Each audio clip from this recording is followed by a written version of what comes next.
Okay, so this is one of those videos that is kind of more of a short intermediary than an actual real kind of review. I can't really give anything too in depth because I'm dealing with basically new shoes that I haven't really worn yet. So um, it's just some kind of leftover thoughts kind of spilled over from the previous video that we'll revisit a little bit more in yet another upcoming similar video.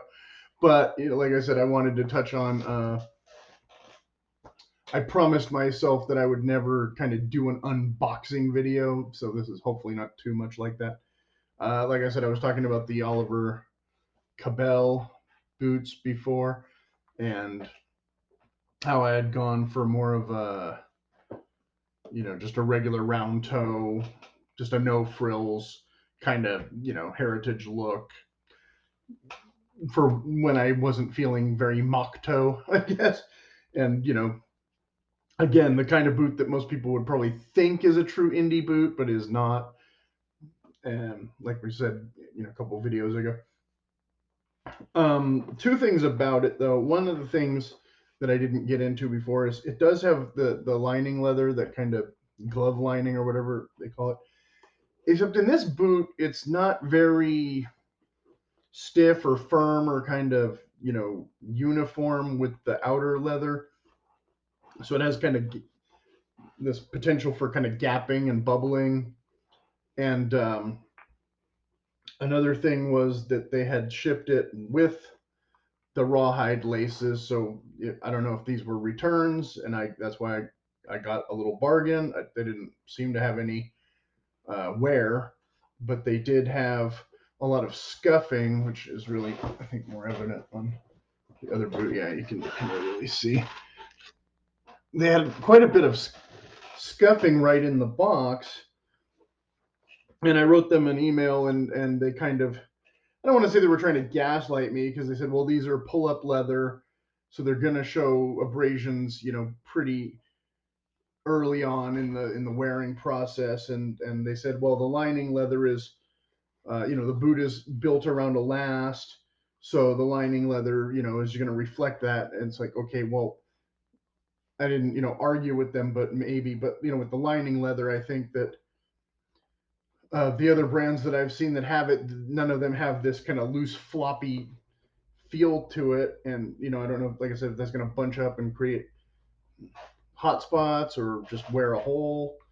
And two, obviously, if I saw a boot this scuffed up on the rack, I would put it back. I would tell the employees to go get me a fresh one out, of the box if possible, or give me a discount, kind of thing. So I was a little annoyed that, it was just, well, that's the way it is. Like, well, no, I mean, other companies put their boots in bags, even in just plastic bags, before they ship them, so they don't come looking like somebody wore them already. So that was that. And then, like I said, my other issue, not necessarily an issue. I mean, I like the look of them. They have a nice, they have a nice tone to them. And this sole is adequate for, most kind of city use, I would think. Um, I had not really encountered this kind of sole very much until a few years ago. I started buying kind of dress shoes. I think the England companies, English, uh, kind of really gravitate toward this kind of sole, whereas I'd never really associated it with boots before. So, I mean, if you were really, going to take these out on the trail, you might want to, have something done with that and upgrade to a more, little more traction or whatever. But overall, yeah. Like I said, the thing I was most concerned with was just the way the vamp is going to fit going forward. I should make less noise while I'm talking. How the vamp is going to fit going forward, because like I said, when I first put them on, I was like, oh, these are way more comfortable than some of the other ones. But like I said, I don't like it when my feet are sliding in the thing. Like, I have a pair of really cheap uh, kind of boat shoe loafer kind of pull-on thingies, and they technically fit correctly, but as soon as you walk around in them, you're like, you slide, and you're kind of, altering your walk to not you can't, get out to your stride, because you're, kind of trying to slide your feet almost to keep from slipping in your own shoes.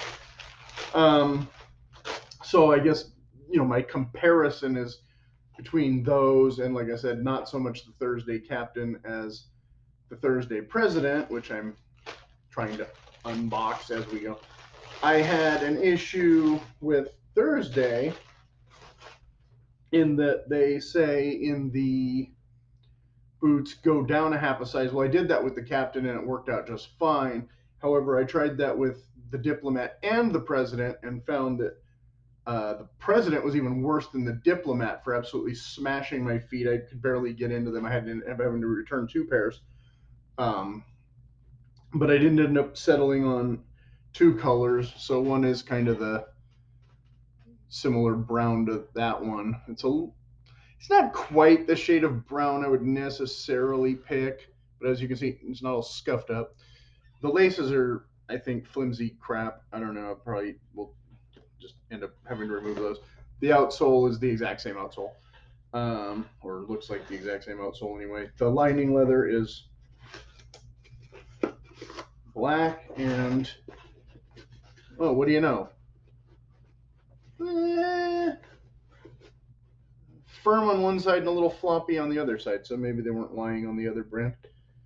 So I guess if I'm feeling inside all of my boots, I'll be surprised to find that it's just the way it is. I thought, well, like I said, this pair I just got out of the box, so I haven't really felt inside them yet.